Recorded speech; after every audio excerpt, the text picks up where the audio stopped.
Good morning everybody and welcome to Jim's 5am Club, and today I come to you from a little bushwalking track close to my place called the Water Dragon Path, and I thought I'd just have a chat to you today and talk to you about a topic which I've got near and dear to my heart. Today's topic is a little bit more personal than normal, but I'll share it anyway because it's something that we can all learn from. And I'm taking you back now 45 years to when I was about 15 years of age. And like all 15-year-olds, I was quite arrogant, spoilt, self-opinionated, and quite unruly, to say the least. But just let me see where I'm going here. Oh, here we go, down this way. But I distinctly remember a time back when I was about 15, when I was working with my father in the shop. We had a shop at Oatley. My father, my mother and I would be working in the shop on the weekends, and I think it was the school holidays actually, and we were working away there. The shop was full. Anyway, for all of those people who know, when you're working with your parents or when you're working with family, nerves get frayed and we tend to say things that we don't really mean, but they get heard by other people and it's on public record.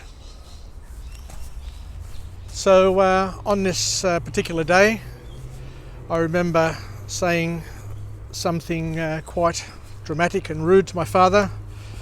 I think I said "Asamere Malaka" or something to do like that, but it included the word Malaka. Anyway, I didn't think much of it because we'd have sprays all the time with my parents, and I think it was just a normal part of growing up, to tell you the truth, for most boys. But by the same token, I've never heard my daughters call me such names, so I'm not sure what happens in girls' families, but that's something that I actually said to my father once or twice or on quite a few occasions. Anyway, that incident finished and passed, and the next day I was just out in front of the shop there, and we had a friend of ours, a friend of the family's. His name was Con Bozinelos. He was a real estate agent, a very successful real estate agent, and a close family friend. He was probably about 20 years older than me. He was a father, he had a family, he ran businesses, he was successful in his own right, and he was somebody who I looked up to, which is important to add that I looked up to him as well. Anyway, as I was walking past the real estate agent, he called me over, and I'm just looking where I'm going here. He called me in and he says, Jimmy, I want to have a word to you. I distinctly remember him saying, I want to have a word to you. And I was just pondering, saying, well, what would he be wanting to have a word to me about? Because we often talked about things like hunting and fishing and real estate and football and lots of topics. So we had a lot of topics in common, and he was a very, very close friend of my uncles, my Uncle Jimmy, my Uncle Angelo, my auntie and my Auntie Anna, of course. And he also got on well with my parents. So he says, come into the office here, I want to have a word to you. I go, fair enough. So I went into the office there and expecting to talk small talk about fishing, hunting and all the other stuff. And he said, Jimmy, I want to have a serious talk to you. I go, serious talk? What's the serious talk? Is somebody sick or what's happening? And he goes, yesterday afternoon I was in the shop there and I heard you speak very rudely to your father. And I said, oh, I didn't say anything bad. I just called him, what I called him. And we often have little fights and little disagreements around, when we're working, it's just normal. Most kids are like that. And he said, Jimmy, I don't care what other people do, and I don't care what you do in private time with your parents, your mother and father. But this is where he really gave me a life lesson. He says, but Jimmy, when I'm there, when I'm in your company or in the public space that you're in, I never ever want to hear you talk badly to your mother or father ever again. I've got to tell you, if the earth could swallow me at that point, I would have said, God, please take me. I felt so embarrassed. I felt so small. I felt so stupid. I felt, you name it.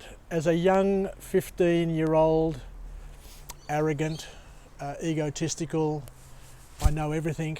You know what I'm talking about when people are 15 years of age. We've all been 15 and we all thought that we knew everything.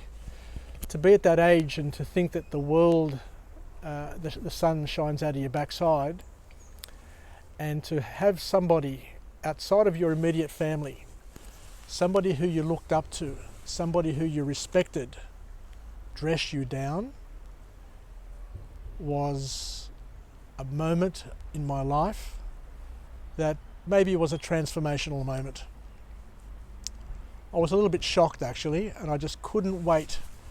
I couldn't wait to get out of his office because I just couldn't look him in the eye. I just felt so embarrassed. I don't know if you've ever been in a situation like that, but I just felt so embarrassed, so stupid. I felt as if I'd really let down Con, I'd let down my mother and father, and I sat and thought, I'm saying, what am I trying to do? Why am I trying to fight with my parents? What am I going to gain by fighting with my family, with my father? At the end of the day, I'm an only child. They love me dearly. They work 7 days a week to pay my school fees, to make sure that I have a comfortable life. Anyway, I guess that's probably the gist of it, and I guess what do we learn from this? What do we take from this? What I've discovered is over the years, we don't have people in our lives, or the system, the social system doesn't allow us anymore to have third parties intervene in family affairs for fear of privacy and for fear of none of your business. My mother and father, I'm sure, would not have spoken to Con and told him to have a word to me. Con took it on his own bat to raise the issue with me and to set me straight. How many other people in today's age, in today's day and age, would have the courage to have a one-on-one, man-on-man talk with a young man? Because these days you say something to somebody and they'll tell you to go get nicked. Then he parhi, or there's no right. People don't seem to have the right anymore to be able to talk logic and to be mentors and to guide wayward people anymore.